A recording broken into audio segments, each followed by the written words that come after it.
नमस्कार किसान साथियों, एसआरजे फार्मिंग चैनल पे आप सभी का स्वागत है। किसान मित्रों, आज की वीडियो में हम आपको बताएंगे कि गेहूं की फसल में सागरिका का इस्तेमाल कब करना चाहिए, कितनी मात्रा में करना चाहिए, कौन सा सागरिका बेहतर होता है, कब हमें स्प्रे करना चाहिए, कब दानेदार सागरिका देना है। संपूर्ण जानकारी आज की वीडियो में हम आप सभी को देने वाले हैं। अगर चैनल पर नए हैं तो आप एसआरजे फार्मिंग चैनल को सब्सक्राइब जरूर करें। कोई भी सवाल या सुझाव हो नीचे आप कमेंट भी कर सकते हैं। हम आपके सारे सवालों के जवाब देने की पूरी कोशिश जरूर करेंगे। तो चलिए ज़्यादा समय नहीं लेते हैं, जानते हैं सागरिका का इस्तेमाल कब, कैसे, कितनी मात्रा में करना चाहिए। सबसे पहले हम सागरिका के बारे में ही जानते हैं। किसान साथियों, सागरिका एक तरह का ग्रोथ प्रमोटर है जो आपके पौधे में कल्ले निकलने में, जड़ों के विकास में, आपके पौधे में संपूर्ण विकास में काफ़ी हेल्प करता है और भी बहुत सारे कार्य होते हैं। संपूर्ण जानकारी के लिए पूरा वीडियो जरूर देखिएगा। सागरिका किसान साथियों दो तरह से आती है। इफ्को के द्वारा इसको बनाया जाता है। सागरिका दो तरह से, में एक तरह से आती है सागरिका लिक्विड, एक आती है सागरिका दानेदार। और सागरिका दानेदार भी दो तरह से आती है, एक आती है सागरिका Z++, एक आती है सागरिका गोल्ड। तो सबसे पहले Z++ से ही स्टार्ट करते हैं, उसके बाद में सागरिका गोल्ड के बारे में जानते हैं, उसके बाद में सागरिका लिक्विड के बारे में जानते हैं, यानी सागरिका तरल। इसके बाद में हम जानेंगे कौन सी बेहतर होती है, इसके साथ साथ कितनी मात्रा में कब कब यूज करना चाहिए और इसके साथ में हमें क्या क्या देना चाहिए। तो सागरिका जो Z++ होती है या फिर सागरिका जो गोल्ड होती है, दोनों को जो आपके समुद्र तटीय क्षेत्र होते हैं वहाँ के जो समुद्री शैवाल होते हैं उसके अर्क से बनाया जाता है। नहीं, उसके जो अर्क, उसकी जो काई होती है उससे इसको बनाया जाता है, उससे विकसित किया जाता है। लेकिन दोनों में थोड़ा डिफरेंस भी है। सागरिका Z++ और सागरिका गोल्ड में थोड़ा डिफरेंस भी होता है। अगर हम सागरिका Z++ की बात करें तो इसमें बहुत सारे तत्व होते हैं, vitamin, auxin, cytokinin, gibberellin, vitamin और इसमें मैग्नीट्रोल आदि पोषक तत्व पाए जाते हैं। इसके साथ साथ इसमें सल्फर, कैल्शियम, जिंक और बोरोन भी कम मात्रा में, यानी सूक्ष्म मात्रा में पाया जाता है। थोड़ी थोड़ी मात्रा में इसको ये भी पाया जाता है। तो इसके इस्तेमाल से क्या होता है, आपके पौधे में जो हार्मोन्स होते हैं उसमें वृद्धि होता है, जिससे आपके पौधे अच्छे से जो आपका भोजन है उसको ग्रहण कर पाते हैं, जो पोषक तत्व है उसको ग्रहण कर पाते हैं, जड़ों का विकास अच्छे से होता है, पौधे का विकास अच्छे से होता है। तो ये तो हो गया सागरिका Z++ की बात। अब हम बात करते हैं सागरिका गोल्ड की। तो सागरिका गोल्ड को भी समुद्री शैवाल से बनाया जाता है। समुद्र तटीय जो क्षेत्र होते हैं वहाँ के लोग इसकी खेती करते हैं, उनकी आजीविका का यही एक साधन है। तो जो कंपनियाँ होती हैं वो वहीं से जो इसकी जो काई होती है, जो इसके जो शैवाल होते हैं उसको खरीद लेती हैं। तो सागरिका गोल्ड में प्रोटीन्स, कार्बोहाइड्रेट, विटामिन के साथ साथ इसमें ह्यूमिक एसिड और फ्लोविक एसिड भी पाया जाता है, इसलिए इसको बेहतर माना जाता है। क्योंकि ह्यूमिक एसिड और फ्लोविक एसिड आपके पौधे में जड़ों के विकास में हेल्प करते हैं, मिट्टी में काफ़ी सुधार करते हैं और भी बहुत सारे कार्य करते हैं। तो इसका इस्तेमाल करने से बेहतर लाभ होता है। आपके पौधे जो होते हैं वो पोषक तत्वों को ठीक ढंग से ग्रहण कर पाते हैं, सही मात्रा में ले पाते हैं। पौधे में तनाव, बीमारियों से लड़ने में मदद करता है। मिट्टी में माइक्रोबियल्स की जो सक्रियता होती है उसको बढ़ा देता है, आपकी मिट्टी में सुधार करता है, जड़ों का विकास करता है, फूल फल बनने में वृद्धि करता है, बीजों के विकास में काफ़ी योगदान करता है। और जो आपकी सागरिका लिक्विड होगी, सागरिका तरल, तो सागरिका तरल के बारे में अगर हम जानें तो इसको भी समुद्री शैवाल के अर्क से ही बनाया जाता है, उसके रस से ही बनाया जाता है। और सागरिका जो लिक्विड होती है, तरल होती है, उसमें 28% समुद्री शैवाल का अर्क पाया जाता है, नहीं लाल और भूरा शैवाल 28% तक पाया जाता है। इसके साथ साथ प्रोटीन्स, कार्बोहाइड्रेट, अकार्बनिक लवण के साथ साथ इसमें अन्य तत्व, विटामिन पाए जाते हैं। तो सबसे पहले हम जानते हैं सागरिका Z++ का इस्तेमाल कब करना चाहिए। चाहे आप सागरिका Z++ हो चाहे सागरिका गोल्ड हो, दोनों का इस्तेमाल लगभग सेम एक ही समय पे किया जाता है। दोनों का इस्तेमाल पहली बार आपको जब आप गेहूं की बुआई करिएगा उस समय जो आप बेसल डोज में खादें डालते हैं, चाहे एक दिन पहले डालते हो चाहे 2-4 दिन बाद डालते हो, तभी आपको यूज़ कर लेना है। यानी आपकी गेहूँ की बुआई के 10 दिन तक आप इसका इस्तेमाल पहली बार कर सकते हैं, उसके फिर से 30 दिन के बाद दोबारा से यूज़ करना होता है। बेहतर रहेगा जब आप बुआई के समय यूरिया, DAP वगैरह डालते हैं तो उसी खाद में आपको जो सागरिका आती है दानेदार, चाहे गोल्ड हो चाहे सागरिका Z++ हो, इसका इस्तेमाल उसी में मिला के कर देना है। कोई भी रिएक्शन नहीं होगा, बड़ी आसानी से आप इस्तेमाल कर सकते हैं। अब हम मात्रा के बारे में जान लेते हैं। पहली बार जैसा कि मैंने बताया बुआई के समय दोबारा से फिर से 30 दिन के बाद यूज़ करना है।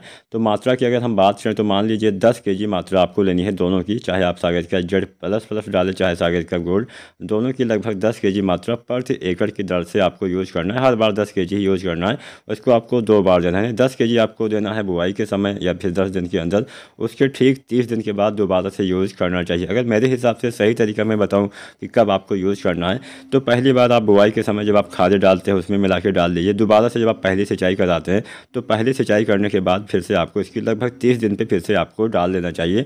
वो सबसे अच्छा रहेगा अच्छे से, तब आपका काम कर जाएगा। अब हम जानते हैं सागरिका लिक्विड यानी सागरिका जो तरल रूप में आती है, द्रव रूप में आती है, उसके बारे में। सागरिका लिक्विड का इस्तेमाल आपको 3 बार करना होता है। पहली बार कल्ले निकलते समय, दोबारा से फूल आने से पहले, तीसरी बार फूल आने के बाद।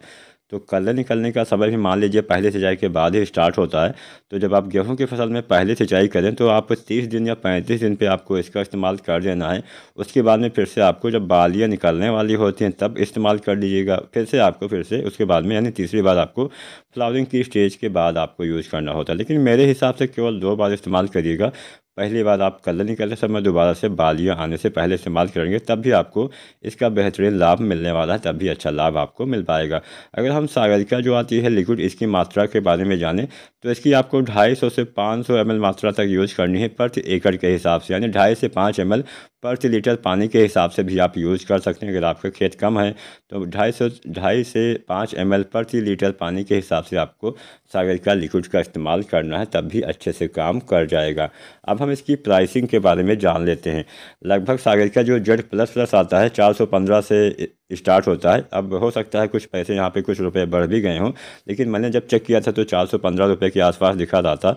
तो सागरिका अगर बढ़ेगा भी तो 450 से ज़्यादा नहीं जाएगा। तो सागरिका Z++ 415 रुपये आज की मैं डेट की प्राइस बता रहा हूँ। और सागरिका गोल्ड जो है वो लगभग मान के चलिए यहाँ पे जो सागरिका Z++ मैंने बताया 415 रुपये, ये 10 kg का प्राइस है। और सागरिका जो गोल्ड आता है इसकी 10 kg का प्राइस लगभग 600 रुपये के आसपास पड़ने वाला है। यहाँ पे जो हम प्राइस बता रहे हो कम ज़्यादा भी हो सकता है, कम तो नहीं होगा, ज़्यादा ही होने वाला है। और जो सागरिका लिक्विड आता है, तरल आता है, उसकी 250 ml मात्रा 135 की आती है, 500 ml मात्रा 260 की आती है, 1 लीटर मात्रा 500 की आती है। यानी 100 ml अगर आप यूज़ करते हैं तो 70 रुपये प्रति 100 ml पड़ने वाले हैं। तो अपने हिसाब से आपको जो भी सही लगे, जो भी सस्ता लगे उसका इस्तेमाल करिएगा। लेकिन मेरे हिसाब से सागरिका गोल्ड यहाँ पे बेहतर काम करेगा अन्य दोनों के अपेक्षा। मान लीजिए आप बुआई के समय इसका इस्तेमाल नहीं कर पाए हैं तो आपको क्या करना है ये भी हम जान लेते हैं। हमारे बहुत सारे किसान भाई गेहूं की बुआई कर चुके होंगे, तो अगर आप इसका केवल एक बार ही इस्तेमाल करना चाहते हैं तो आप सागरिका दानेदार भी एक बार डाल सकते हैं। जब अभी अगर आपकी फसल 10-12 दिन 15 दिन की हुई तब आप इस्तेमाल कर लीजिए। मान लीजिए आप पहले सिंचाई करने वाले हैं तो पहले सिंचाई के बाद भी आप सागरिका दानेदार का इस्तेमाल कर सकते हैं। लेकिन मेरे हिसाब से मान लीजिए आप पहले सिंचाई कर चुके हैं, तब तक आपने सागरिका दानेदार का इस्तेमाल नहीं किया, तब आप इसका इस्तेमाल मत करिएगा। क्योंकि जो दानेदार फॉर्म में होता है उसमें आपके पौधे तक लगने में थोड़ा समय लगता है। तो शुरुआती अवस्था में ही आपको दानेदार जो सागरिका आती है, चाहे सागरिका गोल्ड हो चाहे सागरिका Z++ हो, इसका इस्तेमाल शुरुआती अवस्था में करेंगे तभी बेहतर लाभ मिलेगा। अच्छे से अगर आप चाहते हैं कि बाद में भी आपको अच्छे से लाभ मिल सके, तब आपको सागरिका जो लिक्विड आता है इसका स्प्रे करना है, छिड़काव करना है। तो पहली बार अगर आपकी पहला पानी लगा दिया उसके बाद कर दीजिएगा तो भी आपको अच्छा लाभ मिल पाएगा। दूसरी बार बालियाँ आने से पहले आपको यूज़ करना चाहिए, तब आपको अच्छा लाभ मिल पाएगा। अब हम जानते हैं कि सागरिका के साथ हम क्या डालें जिससे हमें इसका लाभ दोगुना मिल सके, मतलब इसकी ज़्यादा लाभ पाने के लिए आपको क्या करना चाहिए। तो जब आप सागरिका जो आता है, जो स्प्रे की यहाँ पे हम बात करते हैं छिड़काव वाले की, सागरिका लिक्विड की, तो सागरिका लिक्विड अगर आप डालते हैं 250 से 300 ml, इतनी मात्रा पर्याप्त रहेगी। मान लीजिए काफ़ी कमज़ोर फसल है तो 400-500 ml भी आप यूज कर सकते हैं, लेकिन 250 से 300 ml अच्छा काम करेगा। अगर आपकी फसल थोड़ा अच्छी है तो अच्छे से काम कर जाएगा, बहुत कमज़ोर है तो आप 500 ml तक भी यूज कर सकते हैं। तो जब आप पहले सिंचाई करने के बाद सागरिका जो लिक्विड है इसका स्प्रे करें, इसका छिड़काव कर रहे हो, तो उसके साथ में आपको NPK 19-19-19 का इस्तेमाल करना है, काफ़ी अच्छे से काम करेगा। NPK 19-19-19 आपके पौधे के शुरुआती विकास में हेल्प करेगा। इसमें नाइट्रोजन, फास्फोरस और पोटेशियम तीनों 19% पाए जाते हैं, बराबर मात्रा में पाए जाते हैं। और पौधे के शुरुआती विकास में तीनों तत्व अच्छे से काम करते हैं। तो शुरुआती अवस्था में लगभग आप 30 दिन या 35 दिन तक इसका इस्तेमाल कर लेंगे तो बेहतर काम कर जाएगा। इसके बाद में जब आप दूसरा इसका स्प्रे करें, छिड़काव करें, यानी बाली आने से पहले वाली अवस्था में, यानी लगभग मान के चलिए 60 से 65, 70 दिन या 75 दिन, कुछ किस्में देर में तैयार होती हैं तो उसमें जो बालियाँ निकलने वाला समय है वो भी थोड़ा लंबा हो जाता है।